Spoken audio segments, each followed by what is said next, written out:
All right, let's dive right in. Today, we are tackling a really profound question in Islamic theology, the return of Jesus, or Isa. We're going on a deep textual investigation to explore one of the most fascinating debates out there. So this is really the heart of the matter, isn't it? For centuries, some of the greatest minds have debated this. Are we talking about a literal physical descent from the heavens, or is it more of a metaphor, the return of his spirit or his teachings? This one question just opens up this huge world of interpretation, and that's exactly what we're going to explore today. Okay, before we get in too deep, we need to get one key term straight: Nuzul Isa. Now, this isn't just a phrase, it's a foundational concept in Islamic belief about the end times. Pretty much the entire debate we're about to unpack revolves around what this term truly means. So here's our game plan. First, we'll lay out the problem, this prophetic conundrum. Then, we're going to act like detectives and examine 4 key clues inside the Quran itself. We'll see how that leads to a kind of crisis of interpretation, and then we'll look at the methods scholars use to unlock the hidden message. Finally, we'll see where the evidence points. All right, so let's start with the problem itself. While the belief in Jesus' return is incredibly widespread among Muslims, the scriptural basis for it is, well, it's not as straightforward as you might think. And that presents a real prophetic puzzle. And here's the crucial thing to understand. The Quran doesn't have a single verse that just comes out and says, Jesus will physically return to earth. It's not that simple. What it offers is more like a trail of breadcrumbs, hints, clues, indirect references. And it's this subtlety in the text that really fuels the whole debate, turning it into this high-stakes scholarly puzzle. Okay, so let's move on to the actual evidence. We're going to dig into the 4 main verses from the Quran that are always at the center of this discussion. Think of them as the 4 central clues in our theological mystery.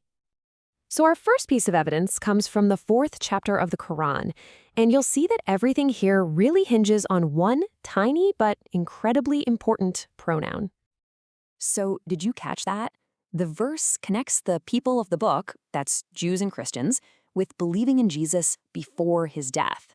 But the million-dollar question is, whose death are we talking about?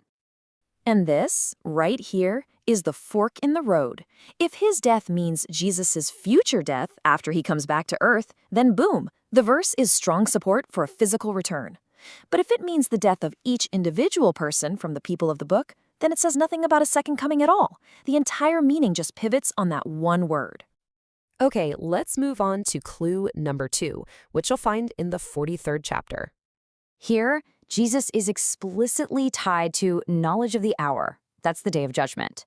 The verse literally positions him as a signpost for the end times. You can see how this connection is a really powerful piece of evidence for those who argue he has a future role to play on Earth. And the weight of scholarly opinion on this is pretty significant. If you look at an analysis of 11 prominent English translations, you see a really clear trend. 8 of them, a solid majority, translate this verse in a way that directly supports the idea of a second coming. Now, that's not definitive proof on its own, but it sure shows which way the interpretive wind is blowing. All right, our third clue is really interesting because it's a statement from Jesus himself, spoken while he was still in the cradle. So, Jesus lays out 3 key moments in his life: birth, death, and resurrection. Now, for people who support a physical return, this sequence is absolutely critical. They look at this and say, wait a minute, Jesus didn't die a normal death. He was raised to God. That means the day I will die part of the prophecy? Well, it hasn't happened yet. It's still waiting to be fulfilled when he returns. And now for our last clue, and honestly, this one is a real head-scratcher. Okay, this is where it gets fascinating. Notice the verse says he will speak, future tense. But this verse was revealed centuries after Jesus' life on earth, when he'd already spoken as an infant and as an adult. So why the future tense? Well, you can probably guess the argument. Proponents say this has to be pointing to a future adulthood, a second phase of his life back on earth after he returns. So after walking through these 4 clues, you can see where we've ended up. We're at a classic crisis of interpretation. The verses are suggestive, they're loaded with meaning, but they just don't have that absolute, undeniable clarity you might want for such a huge topic. Let's just recap what makes this so tough. We're dealing with indirect references, not direct orders. We saw how one little pronoun can flip the entire meaning. Some of these verses are pretty mystical by nature. And then you have that grammatical puzzle of using the future tense for a past event. So how on earth do scholars sort all this out? Well, This brings us to the methodological key. When the primary source, the Quran, is ambiguous, Islamic scholarship has a centuries-old tradition of turning to another source to help unlock the latent or underlying message. And that source is the Sahih Hadith. Now, these aren't just any stories. Think of them as meticulously authenticated and verified reports from the life of the Prophet Muhammad. In Islamic theology, they basically function as an authoritative lens to help bring the Quranic message into sharper focus. So scholars, including both traditionalists and those using modern frameworks like the BioIslam approach, follow this really systematic process. First, they acknowledge the ambiguity in the Quran. Then, they consult the huge body of Sahih Hadith that talks very directly about Jesus' return. By synthesizing these two sources, they can uncover that latent message and then build a conclusion that's grounded in all the combined evidence. And this all brings us to the culmination of our textual investigation.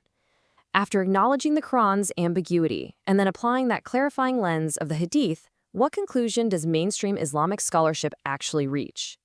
The overwhelming scholarly consensus is that those indirect clues in the Quran, when they're illuminated by the very explicit statements found in the Sahih Hadith, point decisively toward a future physical Nuzul Isa. The latent message, once you have the key, seems to affirm the traditional belief in a literal second coming. And that leaves us with a final thought to chew on. We've walked through a path of pretty rigorous textual analysis, weighing evidence and looking at different interpretations. But for a topic of this magnitude, you have to ask yourself, at what point does the intellectual exercise of analysis end and the personal commitment of faith just take over? It's a question that gets right to the very heart of belief itself. Thanks for joining us.